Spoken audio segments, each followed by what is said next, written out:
Australia's international education industry is worth over $40 billion a year. Every year, hundreds and thousands of students travel across the world to study in Australia. But in the past year, something has started to change. Student numbers are being limited. The international student enrolments will be capped at 270,000 from next year. Visa costs are rising and the rules for studying in Australia are becoming stricter than ever before.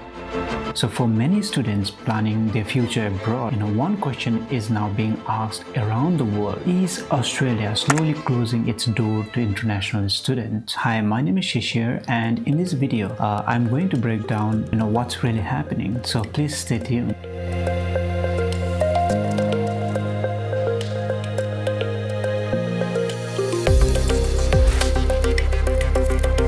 So the first major move towards limiting international student numbers came in August 2024 when the Australian government announced that the new overseas student commencement would be limited to around 270,000 students for 2025 across universities and vocational education providers. So the policy was introduced as a part of broader efforts to manage migration growth and ease pressure on housing and infrastructure across the country.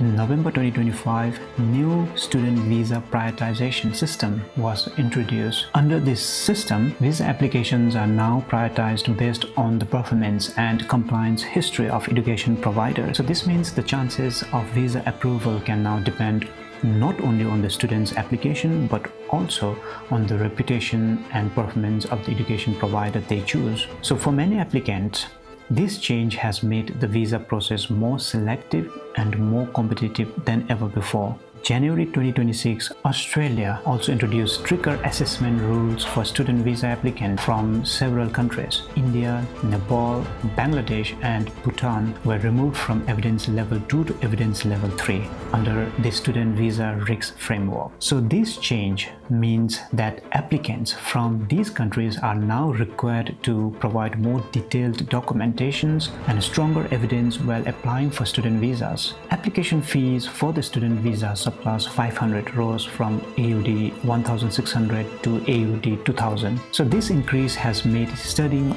in Australia more expensive at the very first step of the process. So for many prospective students, especially those already managing tuition fees and living costs, the higher visa fee adds another financial hurdle when planning their education abroad. In March 2026, the cost of applying for Australian temporary graduate visa is increased significantly. So under the new changes, the fee for many primary applicants has doubled to around $4,600, meaning the total cost for the couple applying together can reach nearly AUD 6,900, which is very expensive. So this visa is commonly used by international students who wish to remain in Australia after graduation to gain work experience. So the higher cost means that even after completing their studies, many graduates now face greater financial pressure when planning their next step in Australia. Over the past few decades, Australia built a global reputation as one of the most welcoming destinations for international students.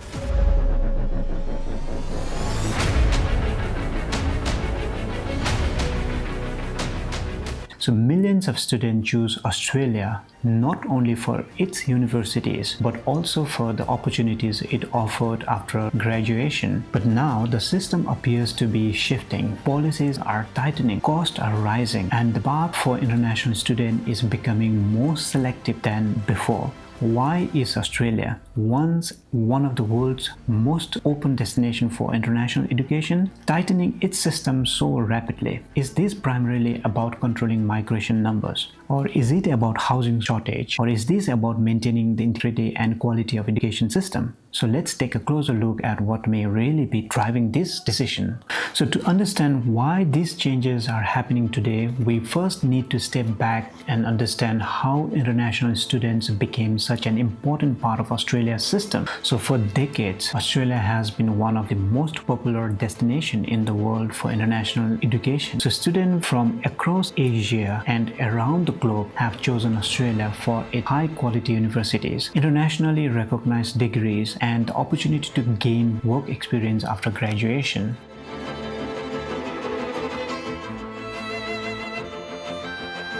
Today, international education contributes more than $40 to $50 billion each year to Australia's economy. So this creates jobs and drives economic activities across many industries, from housing, transport to hospitality and retail. So as the international student number grew, university increasingly relied on student fees, fund research, campus expansion and new facilities. Entire local economy also grew around student population. So for many international students, Australia represented opportunities, gained valuable work experiences, and opened doors to future careers. So over time, they became an essential part of Australia's economy, workforce, and multicultural identity. And that is exactly what makes the current changes so significant. If international students have contributed so much to Australia's economy and society, why is the government now tightening the system? The answer is not driven by a single reason. Instead, it reflects several pressures Australia has been facing at the same time: economic, social, and political. During the pandemic years, Australia's borders were largely closed and migration level fell dramatically. But when the countries reopened within a short period of time, Australia experienced one of the largest increase in overseas migration in its recent history. So international students formed a significant part of this huge surge. So in that context, tightening certain international student policies became one of the tools the government considered. Another factor frequently raised by policymakers relates to the integrity of the international student visa system, where being misused, enrolling students primarily interested in work rights rather than education. ALP is cracking down on dodgy private colleges. Exploding migrant numbers is so-called export education. So these actions are part of broader efforts by government to ensure that the student visa program is being used for its intended purpose. Behind every policy discussion, there is another side to the story of the student themselves. For many international students, studying in Australia is not simply an academic decision. It is a family investment and life-changing commitment. Before even applying for a visa, students must show proof of around $30,000 in saving for living expenses. And for many programs, tuition fees alone can reach to $60,000 to $70,000 over 2 years. So for families back home, this often means taking loans or spending years of savings. Across Australia, thousands of international students are balancing studies, work, financial pressure, and life in new country, all while hoping that the sacrifice they make today will lead to a better future tomorrow.